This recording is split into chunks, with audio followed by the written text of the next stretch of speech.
Kiki, Rumeysa Ozturk's lawyers will be in a federal courtroom in Vermont on Monday trying to get her freed immediately from ICE custody.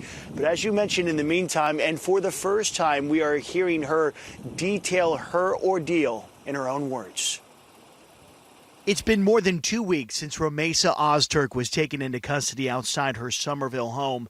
Now the 30-year-old Turkish PhD student is detailing her detainment. In court documents filed this week, Ozturk recounts the moment she was surrounded by a group of plainclothed men she didn't recognize. She says they took her phone and she screamed, writing, "I was sure they were going to kill me."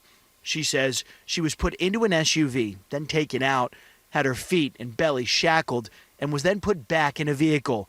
Ozturk says her requests to contact her lawyer or friends were at first refused, writing, "I asked a few times if I was physically safe. He seemed to feel guilty and said, 'We are not monsters. We do what the government tells us.'" After spending the night in Vermont, she was flown to a federal facility in Louisiana, where she's been held for the last 17 days. She writes, "I tried to be helpful and answer their questions, but I was so tired and didn't understand what was happening to me." When she found out she was going to Louisiana, she says one of the officers detaining her said, "I hope we treated you with respect." Ozturk says she'd been asked about wanting to apply for asylum and if she was a member of a terrorist organization.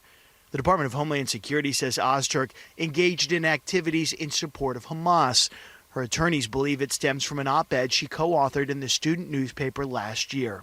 Ozturk says her access to food has been limited, and the conditions in the facility are unsanitary, unsafe, and inhumane. She writes about a mouse in her cell and also says that she has struggled with asthma attacks during the ordeal. She described the staff at the facility as insulting and condescending, writing, "Once they finally took me to the medical center, the nurse took my temperature. She said, 'You need to take that thing off your head,' and took off my hijab without asking my permission.